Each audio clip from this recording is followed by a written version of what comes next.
नमस्कार, आप देख रहे हैं 24 न्यूज। मैं हूं आपके साथ संजय मिश्रा। ये देखते हैं अब तक की 25 बड़ी खबरें। दिल्ली में लगातार बढ़ती जा रही है ठंड, लेकिन रैन बसेरों की स्थिति है बेहद खराब। दिल्ली के दांडी पार्क में स्थित रैन बसेरे में जुलाई में आई बाढ़ का असर अभी भी बरकरार। ये रैन बसेरा आमतौर पर है काफी बड़ा, इसमें एक मोहल्ला क्लिनिक भी है मौजूद, लेकिन इसी साल जुलाई महीने में बाढ़ आने के कारण यहाँ पर लोगों को रहने में आ रही है काफी ज्यादा दिक्कतें। पहाड़ी राज्यों के बाद देश के मैदानी इलाकों में भी शीतलहरी ने दे दी है दस्तक। पंजाब, हरियाणा, चंडीगढ़, दिल्ली, उत्तरी राजस्थान और उत्तर प्रदेश के अधिकांश हिस्सों में न्यूनतम तापमान रहा 5 से 10 डिग्री सेल्सियस के बीच। तो वहीं मौसम विभाग के मुताबिक आने वाले समय में इसके और नीचे गिरने की संभावना। हिमाचल प्रदेश के ऊना समेत कई जिलों के लिए पिछले कुछ दिनों से लगातार बढ़ती ठंड के मद्देनजर जिला प्रशासन ने जारी किया परामर्श। ऊना के उपायुक्त राघव शर्मा के मुताबिक घटते तापमान को देखते हुए आगामी दिनों में और ठंड हवाएं, शीतलहरी और घना कोहरा के साथ साथ धुंध पड़ने के आसार। ऐसे में आम जनमानस से की गई है सेहत के प्रति सतर्क रहने की अपील, क्योंकि शीतलहर और धुंध साबित हो सकती है खतरनाक। जम्मू कश्मीर में हाड़ कपा देने वाली ठंड जारी, लेकिन शुक्रवार को शीतलहर की स्थिति में मामूली सुधार के बाद न्यूनतम तापमान में दर्ज की गई हल्की वृद्धि। मौसम विभाग ने शनिवार को बादल छाए रहने और ऊंचाई वाले इलाकों में अलग अलग स्थानों पर व्यक्त की है हल्की बर्फबारी की संभावना। वहीं मौसम विभाग के मुताबिक कश्मीर के कई स्थानों पर छाया रहेगा घना कोहरा। बिहार में बढ़ती ठंड के साथ साथ राज्य की हवा भी हो चुकी है खराब। कई जिलों में चल रही प्रदूषण युक्त हवा। बिहार राज्य प्रदूषण नियंत्रण की रिपोर्ट के मुताबिक राजधानी पटना समेत प्रदेश के 14 जिलों की हवा में दिखा प्रदूषण का फैला हुआ जहर। इस प्रदूषण युक्त हवा की वजह से बढ़ने लगी है सांस लेने संबंधी बीमारियां। इनकम टैक्स की छापेमारी के बाद पहली बार मीडिया के सामने आए कांग्रेस के राज्यसभा सांसद धीरज साहू। कहा, मेरे साथ पहली ऐसी वारदात हुई है जिससे हुआ हूं मैं बहुत ज्यादा आहत। उन्होंने कहा कि छापेमारी में जो पैसा पकड़ा गया है वो उनकी ही कंपनी का है। धीरज साहू के मुताबिक शराब बिक्री के कलेक्शन का बरामद किया गया है पैसा, इससे कांग्रेस पार्टी का नहीं है कोई लेना देना।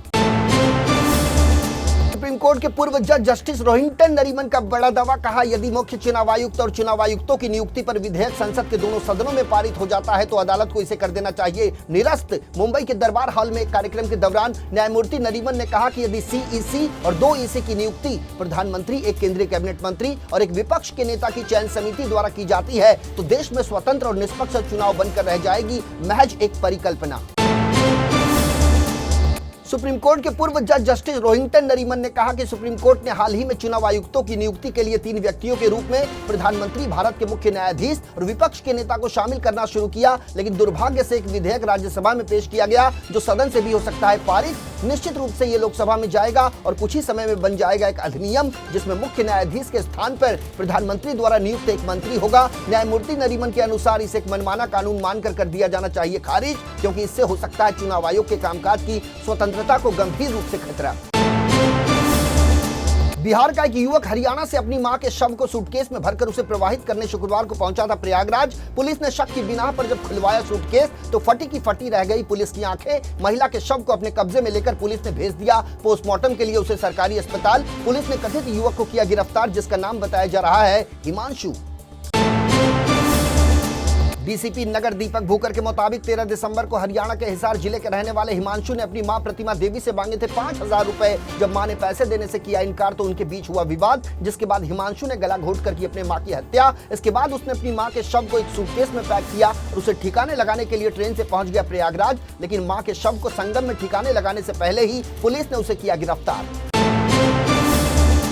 महाराष्ट्र के ठाणे जिले से एक सनसनीखेज मामला आया सामने। यहां एक इंस्टाग्राम इन्फ्लुएंसर और 26 साल की ब्यूटिशियन प्रिया सिंह ने अपने बॉयफ्रेंड पर कार से कुचलने का लगाया गंभीर आरोप। प्रिया सिंह के मुताबिक एक वरिष्ठ नौकरशाह के बेटे और उसके 2 दोस्तों ने पहले उसके साथ की मारपीट, उसके बाद सोमवार तड़के ठाणे के घुड़बंदर रोड के पास उस पर चढ़ा दी अपनी एसयूवी कार। बहन को इंसाफ दिलाने के लिए एक भाई ने करीब 10 साल तक लड़ी न्यायिक लड़ाई और आखिर में उसको कोर्ट से मिला न्याय। बहन के साथ हुए दुष्कर्म के खिलाफ आवाज उठाने वाले भाई ने कोर्ट में कई साल तक लड़ा केस, जिसके बाद कोर्ट ने आरोपी विधायक को सुनाई 25 साल की सजा और लगाया 10 लाख रुपए का जुर्माना। बिहार के भोजपुर में बेलगाम ट्रक ने पटना से वापस लौट रहे बाइक सवार 3 दोस्तों को रौंदा। इस हादसे में तीनों दोस्तों की मौके पर हुई मौत। 15 दिसंबर की देर रात कोइलवर थाना क्षेत्र के आरा पटना नेशनल हाईवे पर सकड्डी मोड़ के पास हुई ये दर्दनाक घटना। गौर करने वाली बात यह है कि सड़क हादसे के बाद भागने के दौरान बाइक को करीब 20 मीटर तक घसीटता रहा ट्रक का ड्राइवर। बॉम्बे हाईकोर्ट की न्यायमूर्ति भारती एस डांगरे ने विभिन्न अदालतों के समक्ष विचाराधीन कैदियों को पेश न करने के मुद्दे पर लिया स्वतः संज्ञान। उच्च न्यायालय ने महाराष्ट्र सरकार को यह भी सुनिश्चित करने के लिए कहा कि गृह विभाग की ओर से जारी 28 नवंबर के जीआर के तहत स्वीकृत किए गए 5 करोड़ 33 लाख रुपए की राशि से स्थापित की जाए वीडियो कॉन्फ्रेंसिंग की सुविधा। इसके लिए संबंधित बुनियादी ढांचे और उपकरणों को खरीदने की कही बात।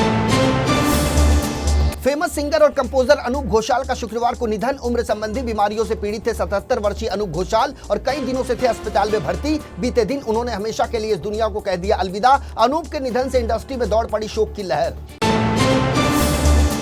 महाराष्ट्र के नागपुर जिले के सोनखाम गांव में हुआ भीषण सड़क हादसा। शादी समारोह से लौट रही कार और ट्रक के बीच हुई जोरदार टक्कर। हादसे में कार में सवार 6 लोगों की मौके पर हुई मौत, 2 लोग गंभीर रूप से घायल, जिसे अस्पताल में कराया गया भर्ती। पुलिस ने मृतकों के शव को कब्जे में लेकर पोस्टमार्टम के लिए भेजा सरकारी अस्पताल। पुलिस कर रही है मामले की जांच। दिग्गज उद्योगपति और टाटा सन्स के पूर्व चेयरमैन रतन टाटा को धमकी देने वाले युवक का मुंबई पुलिस ने लगाया पता। मुंबई पुलिस के अनुसार पकड़ा गया शख्स सिजोफ्रेनिया नाम की बीमारी से है पीड़ित। मुंबई पुलिस के मुताबिक रतन टाटा को गुमनाम कॉल करने वाले आरोपी ने की है फाइनेंस में MBA के साथ साथ इंजीनियरिंग की पढ़ाई। फिलहाल मामले की जांच में जुटी है मुंबई पुलिस। हार्दिक पांड्या को अपना नया कप्तान घोषित करने के 1 घंटे के भीतर ही मुंबई इंडियंस ने खो दिए ट्विटर पर अपने 4 लाख फॉलोअर्स। 15 दिसंबर के दिन रोहित शर्मा को हटाकर हार्दिक पांड्या को बनाया गया है नया कप्तान। रोहित शर्मा ने फिलहाल क्रिकेट से ले लिया है ब्रेक।